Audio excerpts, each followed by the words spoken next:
वैसे तो लड़ाई अच्छी बात नहीं है और पाकिस्तान ने हमेशा अमन के लिए बात करी है, लेकिन तुम्हारे सर पे खून सवार था और तुम जंग चाहते थे।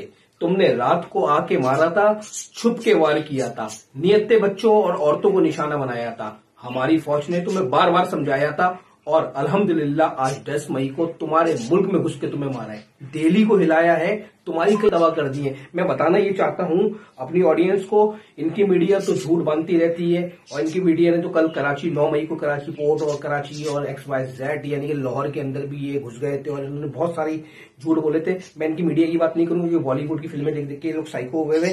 कुछ बताना ये चाहता हूं कि ये मैदान तक जंग नहीं है, ये जंग आगे निकल चुकी है और डिजिटल जमाना है। आपको पता है कि इस वक्त साइबर अटैक्स भी हो रहे हैं। कुछ इनके 2-2 रुपए वाले ड्रोन आए थे भारत के, जो हमारी फौज ने गिरा दिए थे। अच्छा, बताने के चाह रहा हूं कि 10 बड़ी तवानाई निजाम जो इनके थे वो तबाह कर दिए पाकिस्तानी फौज ने। अल्हम्दुलिल्लाह 1744 भारतीय वेब सर्विस मुकम्मल डिलीट कर दी। इसके अलावा Indian railway Delhi gas commission power network भी बंद कर दिया। 1300 कैमरे, 120 रूटर्स, 500 डेटा बेस भी तबाह कर दी इनकी। तो नुकसान बहुत बड़ा हुआ है आपको। अब तो आपकी मीडिया ने भी एक्सेप्ट करना शुरू कर दिया कि आपको बहुत बड़ा नुकसान हुआ है। अब तो सर से आपके जंग वंग का बहुत उतर जाएंगे।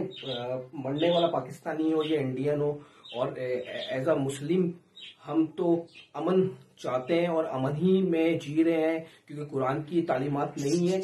लेकिन ना इंडिया इतना बुरा था, ना इंडिया के लोग इतने बुरे थे, लेकिन मोदी सरकार आने के बाद इंडियन लोग थोड़े चेंज हो गए।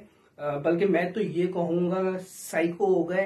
इंडिया के 50% लोग इस वक्त नफ्सियात का शिकार हैं बॉलीवुड देखने की वजह से भी, और वो RSS और ये जो मोदी सरकार और इनके गुंडे, इनकी मीडिया को मैं 2 दिन से देख रहा हूँ और देखने के बाद मुझे ऐसा फील हो रहा है कि लोग डिप्रेशन के शिकार हैं। हम पाकिस्तान के अंदर घुस गए, हमने ये कर लिया कराची में, वो टोटल फेक, पूरी दुनिया मजाक उड़ा रही है इंडियन मीडिया का। इसलिए वो भी गिरा दिए बेचारे, फ्रांस का बहुत लॉस हुआ, शेयर्स गिरा दिए। तो कहने का मकसद ये कि ना आपकी फर्स्ट ट्रेन है ना कुछ, ये हिंदुस्तानियों के लिए वीडियो बना रहा हूँ। आप लोग ना ट्रेन है ना कुछ है, तो प्लीज इस तरह के पंगे ना लिया करें और उन मुल्कों से, उन देशों से पंगे नहीं लिया करें। आपकी जबान में समझा रहा हूँ, जो आपको मुंह तोड़ जवाब दे सके। पाकिस्तान मजाक नहीं है, पाकिस्तान आपको लोहे के चने चकवा देगा। ये हिंदुस्तान में वीडियो फॉरवर्ड करें, ज्यादा से ज्यादा फॉरवर्ड करें और उनको बताएं। बल्कि अब तो उनका सोशल मीडिया ने दिखाना शुरू कर दिया है कि आपकी मीडिया सिर्फ आपके साथ खेल रही है और मोदी आपके साथ खेल रहा है, सिर्फ आपको मरवाने के लिए पाकिस्तान से पंगा ले रहा है। पाकिस्तान से पंगा नहीं ले, ये सर भारी पड़ जाएगा।